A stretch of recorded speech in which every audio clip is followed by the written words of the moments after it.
Trent Horn and Catholic Answers invited me out to the very first Council of Trent conference. The Conference of Trent, if you will. Our Lord commanded us to go forth and make disciples of all nations. And that commission includes the digital continent, as Pope Benedict put it. So 700 people showed up to Frisco, Texas, to learn how to better evangelize online.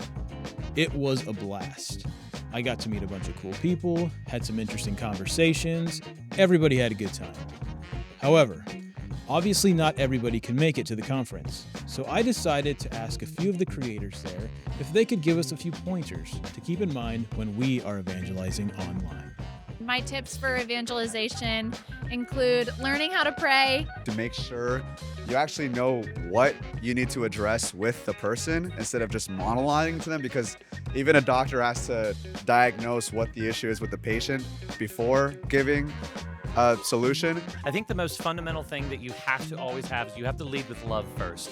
If you have, you can master the tongues of men and angels, but if you don't have love, you don't have anything.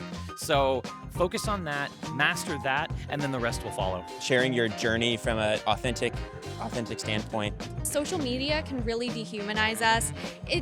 Intellectually, we know that there's another person on the other side of the screen, but do we really know that in our hearts? Can we actually see that? I think that authenticity goes a long way when it comes to evangelizing online.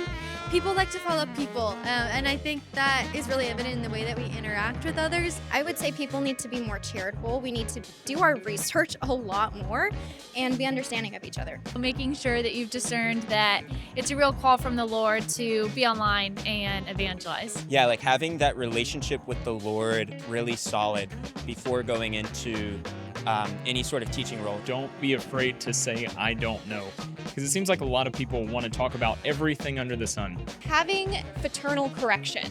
I feel like that's so important these days, where we have to be okay with correcting each other and also accepting criticism. Know what you know, but then also know what you don't know. And don't be afraid to say, I don't know about that, but then be able to point people in the right direction.